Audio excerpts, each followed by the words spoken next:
Bismillahirrahmanirrahim. Assalamualaikum warahmatullahi wabarakatuh. Halo semuanya, perkenalkan kami dari kelompok 1 yang beranggotakan 5 orang. Saya sendiri Umi Helfida. Saya Nurul Islamia. Saya Bella Nabila. Saya Reski Dayanti. Saya Sahra Kamila. Oke, jadi video kali ini tuh dibuat untuk memenuhi tugas mata kuliah mikrobiologi yang diampu oleh Ibu Sartika Gunawan Putri, SSI MSc. Materi yang akan kita bahas yaitu mengenai pemindahan bahan genetik, khususnya transformasi. Untuk lebih mengefisienkan waktu, langsung saja kita akan membahas mengenai pemindahan bahan genetik, yaitu transformasi. Jika berbicara tentang perpindahan bahan genetik, berarti erat kaitannya dengan perkembangbiakan bakteri, yang dimana perkembangbiakan bakteri ini terjadi secara aseksual dan juga rekombinasi genetik. Nah, rekombinasi genetik ini adalah proses menggabungkan dua DNA dari dua sumber bakteri. Nah, rekombinasi genetik ini terjadi melalui 3 mekanisme. Yang pertama itu ada transformasi, yang kedua itu ada konjugasi, dan yang ketiga itu ada transduksi.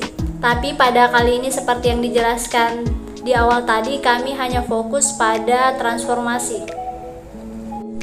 Oke, transformasi adalah rekombinasi genetik melalui proses penambahan fragmen DNA asing ke dalam sel bakteri penerima.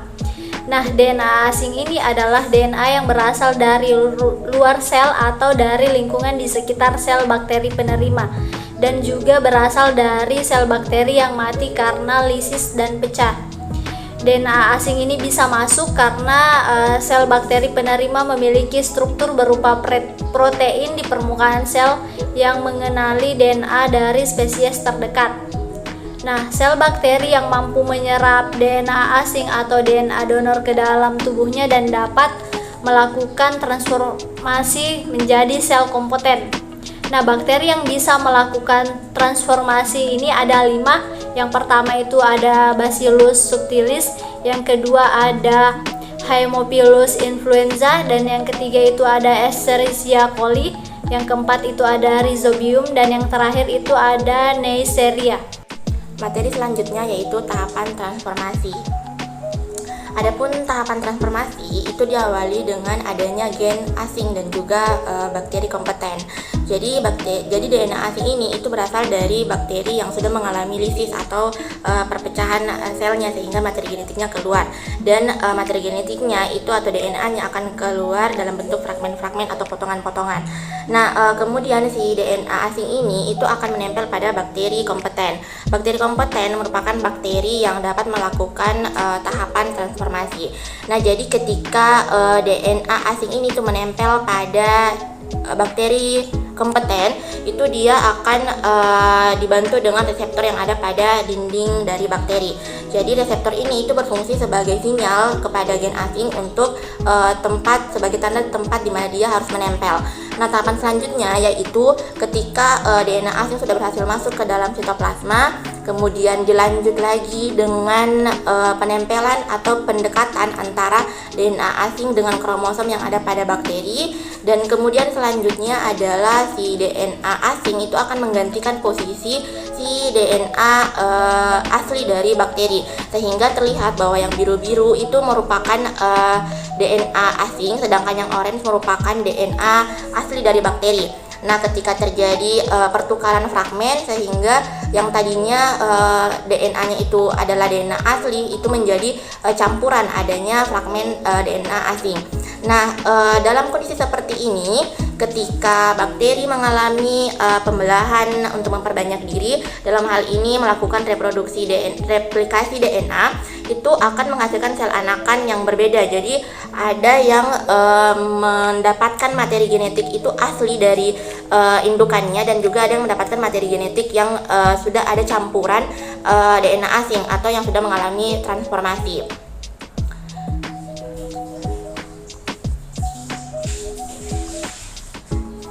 Nah, kemudian kita lanjut ke sini. Jadi terlihat di gambar, ini merupakan alasan mengapa DNA yang tadinya itu double helix, kemudian ketika masuk ke dalam sitoplasma itu dia tinggal atau berbentuk tunggal helix atau single strand. Nah, kenapa bisa? Jadi ketika jadi si A+ ini itu merupakan DNA asing. Jadi ketika dia menempel ke reseptor kemudian masuk, itu melewati beberapa tahapan. Jadi di bagian dinding sel dari bakteri itu terdapat reseptor, yaitu protein. Jadi terdapat protein COMG dan juga COMEA.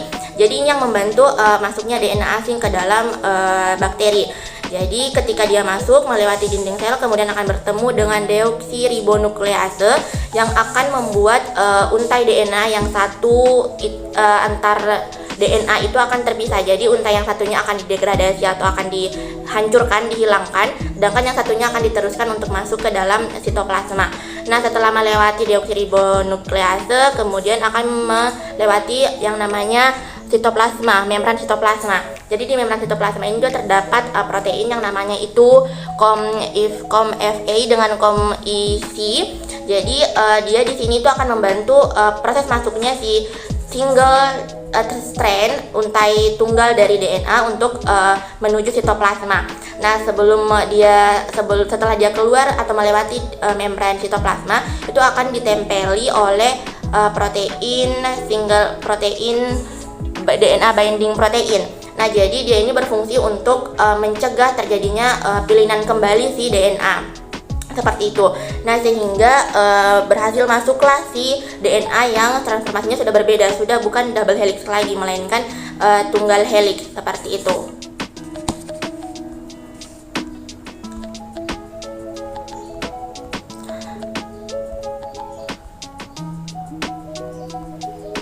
Oke, materi selanjutnya, karena kita sudah membahas seperti apa itu transformasi, apa yang dimaksud dengan transformasi, bagaimana tahapannya, maka materi selanjutnya kita akan membahas jurnal ilmiah yang berkaitan dengan transformasi. Adapun judul karya ilmiahnya yaitu transformasi genetik tanaman kentang Solanum tuberosum L dengan gen ACVB menggunakan vektor Agrobacterium tumefaciens. Penulisnya yaitu ada Darwin Silalahi, IGD Putu Wirawan, dan Made Sritamin. Adapun pembahasan mengenai jurnal ilmiah ini itu akan dipaparkan oleh pemateri berikutnya.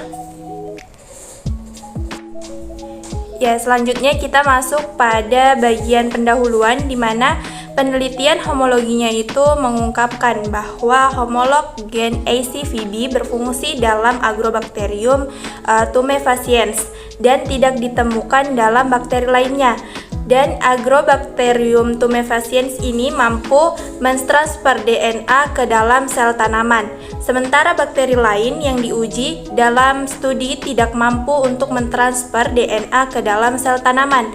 Akibatnya, distribusi gen ACVB yang seperti ini itu menunjukkan bahwa gen ACVB terlibat dalam proses transfer DNA pada sel tanaman.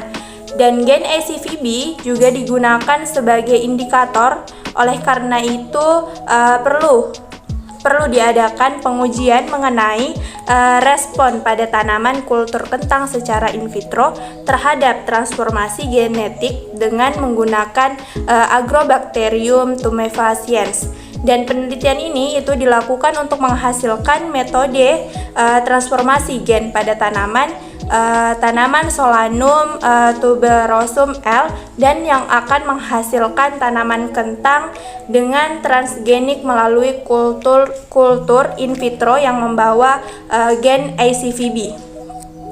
Dan Agrobacterium Agrobacterium tumefaciens ini banyak sekali digunakan untuk melakukan transformasi genetik tanaman.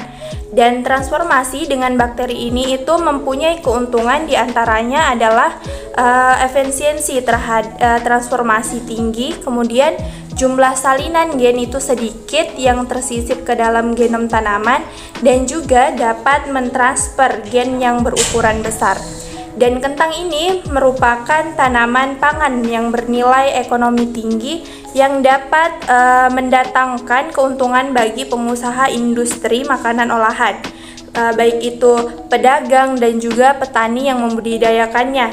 Sehingga tanaman kentang ini juga dianggap salah satu komoditas penting di dalam negeri dan juga diekspor. Untuk mendukung pengembangan kualitas tanaman kentang ini diperlukan benih yang bermutu, dan juga dalam program pembenihan kentang itu penggunaan benih yang bebas patogen mutlak untuk diperlukan, dan benih tersebut itu dapat diperoleh melalui kultur jaringan disertai dengan pengujian patogen secara intensif, dan juga dilanjutkan dengan teknik pembanyakan cepat secara in vitro.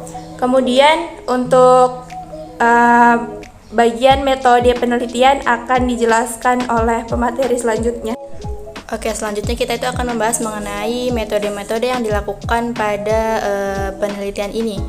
Metode yang dilakukan ada sterilisasi eksplan, kemudian ada sterilisasi alat dan bahan dan ruang inokulasi, kemudian ada pembuatan media, kemudian kultur bakteri Atomaphysians, ada konstruksi gen, transformasi kentang dengan gen ACVB, dan ada isolasi DNA Atomaphysians. Jadi kita akan membahas satu persatu mengenai metode-metode ini.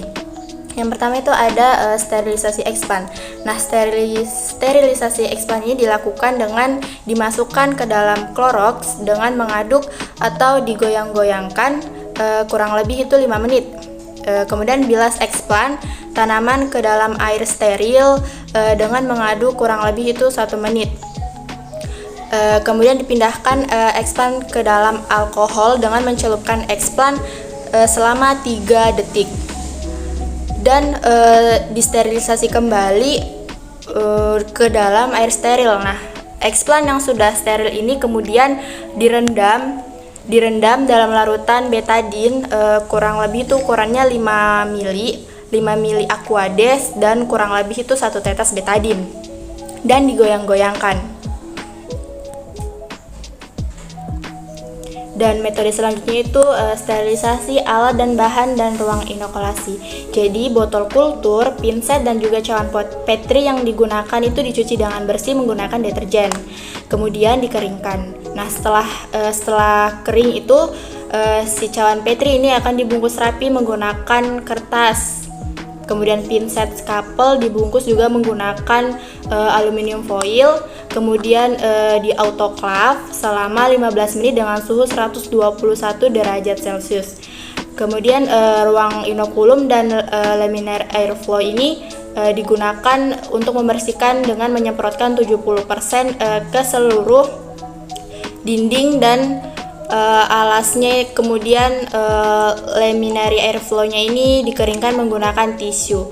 Kemudian lampu ultraviolet dihidupkan dan didiamkan selama 30-60 menit.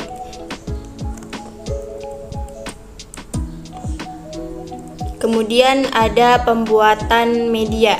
Nah, untuk 100 ml stok MS dibutuhkan 2,5 gram per mililiter. Agarnya itu 1,5 gram per 100 ml dan 2 gram sukrosa atau gula. Nah, stok vitamin yang digunakan ini terdiri dari 100 mg per liter myoinositol, kemudian 10 mg per mililiter thiaminen HCl, 1 mg per mililiter nikotik acid, kemudian 1 mg per mililiter piroksidin.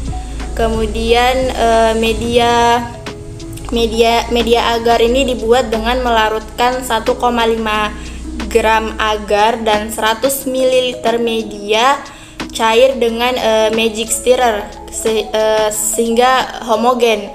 Kemudian di autoclave 15 menit pada suhu 121 derajat Celcius. Metode selanjutnya itu ada kultur bakteri Atomaphysians. Nah, bakteri yang digunakan pada penelitian tersebut adalah Agrobacterium Atomaphysians LBA PBI 121 tambah ACVB yang berasal dari kultur stok gliserol dengan suhu pendinginan itu 80 derajat Celcius. Bakterinya itu dikulturkan pada media Luria bertani atau LB, yaitu media yang khusus untuk menumbuhkan bakteri gram negatif. Kulturnya itu dilakukan dengan menggunakan dua metode, yaitu metode gores dan juga metode tusuk. Kemudian ada konstruksi gen.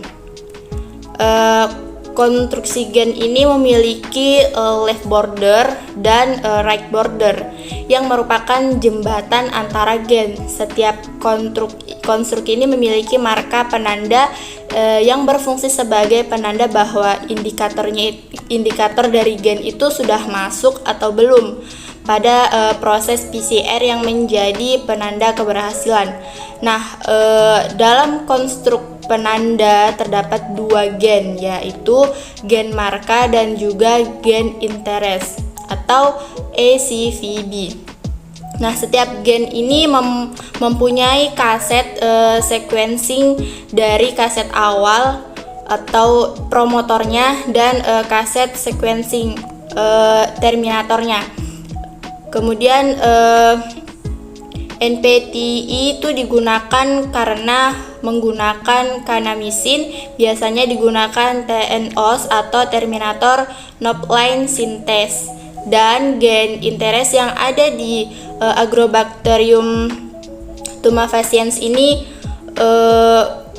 biasanya digunakan P35S CAMV atau promotor CAMV sebagai ketahanan tanaman dan penentu dan penutup tetap menggunakan TNOS atau terminator Knopline synthase. Kemudian metode selanjutnya itu transformasi kentang dengan gen ACVB. Nah, proses transformasi secara in vitro pada penelitian tersebut terdapat dua perlakuan, yaitu perlakuan yang pertama itu explant yang tidak diinokulasi dengan Agrobacterium tumefaciens, dan explant yang kedua itu yang diinokulasi dengan Agrobacterium tumefaciens. Nah, explant diolesi dengan koloni Agrobacterium tumefaciens. Kemudian explant dicuci dengan air steril sebanyak 3 kali. Selanjutnya explant yang diberi perlakuan ditanam pada media kultur in vitro, yaitu media MS. Selanjutnya isolasi DNA Agrobacterium tumefaciens. Isolasi total DNA Agrobacterium tumefaciens ini menggunakan DNA mini kit. Koloni bakteri yang sudah tumbuh dengan menggunakan metode tusuk diambil dari cawan Petri dan ditumbuhkan pada 2 mili media LB cair. Kemudian inkubasi pada shaker dengan penggoyangan 10 rpm selama 18 sampai 24 jam. Bakteri diinkubasi pada suhu 30 derajat Celcius dalam keadaan ruang gelap. Bakteri yang berhasil tumbuh itu akan dipindahkan ke dalam Eppendorf tube, lalu disentrifug selama 5 menit dengan kecepatan 12.000 rpm dan dibuang supernatannya. Kemudian pelet yang ada itu ditambahkan 400 nanoliter GPI buffer dan di vortex, kemudian diinkubasi pada 60 derajat Celcius selama 10 menit dan ditambahkan 100 nanoliter GP2 buffer di vortex, kemudian ditambahkan 750 nanoliter GP3 buffer dan di vortex. Setelah semua tercampur, kemudian didiamkan selama 5 menit. Di centrifuge selama 5 menit dengan kecepatan 14 sampai 16.000 rpm sampai terbentuk pelet pada Eppendorf tube. Cairan yang terdapat pada Eppendorf disebut supernatan dan dimasukkan pada GD kolum dan ditambahkan 400 nanoliter WI buffer serta di vortex. GD kolum ditempatkan dalam collection tube di centrifuge selama 5 menit dengan kecepatan 14 sampai 16.000 rpm. Kemudian dibuang cairannya dan GD kolum ditempatkan pada Eppendorf lalu ditambahkan 15 nanoliter elution buffer di tengah GD kolum lalu didiamkan 3 sampai 5 menit dan desentrifuge selama 3 menit dengan kecepatan 14 sampai 16.000 rpm. Dan yang terakhir itu ada pengamatan tanaman kentang hasil kultur jaringan secara in vitro secara visual. Jadi transformasi tanaman kentang secara kultur in vitro itu diberikan 2 perlakuan, yaitu explain yang diinokulasi dengan Agrobacterium tumefaciens dan yang kedua itu yang tidak diinokulasi dengan Agrobacterium tumefaciens. Nah, explain tersebut itu diamati selama 9 hari setelah tanam dan 20 hari setelah tanam, di mana explain tersebut menghasilkan jumlah tunas, jumlah cabang, dan tinggi tunas yang berbeda. Explain yang diinokulasi dengan bakteri itu terlihat bahwa ada fenolik di sekitar tempelan, dan explain yang tidak diinokulasi itu dengan bakteri tidak akan ada fenolik.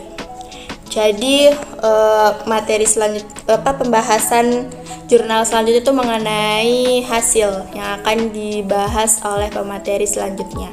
Oke, baik, pembahasan pada kali ini yaitu mengenai hasil dan pembahasan dari jurnal yang telah dibahas, di mana hasil pengamatan yang telah dilakukan oleh para peneliti. Yang pertama, untuk pertumbuhan bakteri Agrobacterium tumefaciens pada media LB, di mana hasil pengamatan pada tahapan ini adalah bahwa pengamatan selama 48 jam ditemukan pertumbuhan koloni bakteri secara mengelompok dan koloni bakteri tunggal didapat pada alur goresan. Kemudian untuk koloni bakteri tunggal yang tumbuh kemudian akan dipindahkan nantinya ke media yang baru, media LB yang baru untuk diperbanyak lagi. Selanjutnya pertumbuhan Agrobacterium tumefaciens pada media LB terdapat 9 koloni yang telah disubkultur menggunakan metode tusuk dan berbentuk koloni tunggal yang tumbuh baik pada media LB padat. Selanjutnya untuk hasil isolasi total DNA, di mana hasil isolasi pada sumur yang pertama bahwa Agrobacterium tumefaciens memiliki pita yang terlihat tebal, jelas atau terang, di mana pita tebal dan terang secara kualitatif mengindikasi konsentrasi hasil isolasi DNA yang dihasilkan itu tinggi. Hal ini membuktikan bahwa saat isolasi DNA, kromosom itu tidak terikat pada buffer. Sedangkan pada sumur yang kedua dan ketiga, Agrobacterium tumefaciens ini mempunyai ketebalan yang kurang pekat, sehingga DNA yang terlihat itu blur atau kabur. Kemudian pita yang terlihat buram ini mengindikasi konsentrasi DNA yang dihasilkan itu sedikit atau kecil. Selanjutnya untuk sumur keempat, di mana Agrobacterium tumefaciens ini tidak terlihat saat di elektroforesis, dan hal ini mengindikasi bahwa ternyata kegagalan tersebut itu disebabkan karena stok bakteri yang ada itu tidak viabel lagi. Dan untuk hasil pengamatan selanjutnya yaitu mengenai kultur tanaman kentang hasil transformasi menggunakan metode kultur tunas, di mana penelitian ini tuh dilakukan 2 perlakuan, di mana yang perlakuan pertama itu explant yang tidak diinokulasikan dengan Agrobacterium tumefaciens, dan yang kedua itu explant yang diinokulasikan dengan Agrobacterium tumefaciens, di mana masing-masing menggunakan 2 explant. Setiap perlakuannya seperti pada gambar, di situ ada gambar A, B, dan C, di mana gambar A dan B itu tidak menggunakan Agrobacterium tumefaciens, dan untuk gambar C dan D menggunakan Agrobacterium tumefaciens, di mana keempat gambar ini memiliki Beberapa perbedaan untuk gambar A dan B terlihat bahwa untuk pertumbuhan tunasnya itu tidak terlalu signifikan, sementara untuk gambar C dan D itu pertumbuhan tunasnya itu sangat baik dan cepat. Hal ini dipengaruhi oleh Agrobacterium tumefaciens yang terdapat pada gambar C dan D, di mana perbedaan itu pada gambar A dan B itu tidak menggunakan Agrobacterium tumefaciens, sehingga pertumbuhannya itu tidak terlalu baik dibandingkan ketika melakukan penelitian dengan menggunakan perlakuan explant yang diinokulasikan dengan Agrobacterium tumefaciens. Berdasarkan gambar terlihat bahwa pertumbuhan tunas explant A itu tidak memunculkan tunas dengan baik pada 9 hari setelah tanam. Kemudian untuk explant B itu sudah memunculkan tunas pada explant pertumbuhan, dan explant pertumbuhan C itu terlihat pertumbuhan tunasnya itu cukup baik dan sudah memunculkan 3 tunas baru, sedangkan untuk explant D terlihat bahwa 4 tunas sudah tumbuh dengan baik. Berdasarkan gambar, explant tanaman kentang menghasilkan keberhasilan pertumbuhan yang berbeda-beda. Nah, pengamatan selama 20 hari setelah tanam itu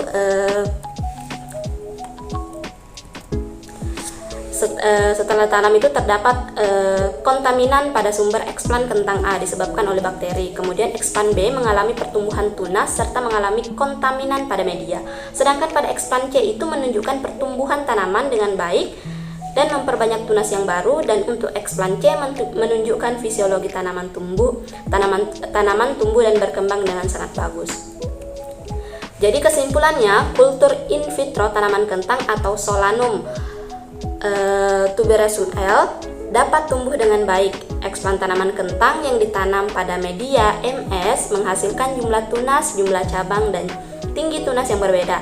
Data ekspresi tersebut ini menunjukkan sebagian jaringan explant terinfeksi Agrobacterium tumefaciens mengeluarkan fenolik yang menunjukkan bahwa infeksi diduga telah masuk dalam jaringan, yang diindikasi bahwa transformasi telah terjadi.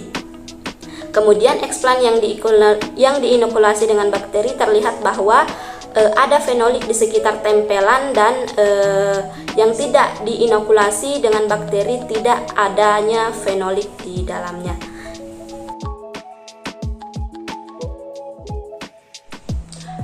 Oke, demikian pembahasan materi mengenai pemindahan bahan genetik, khususnya transformasi, beserta pembahasan jurnal ilmiah dari kelompok 1.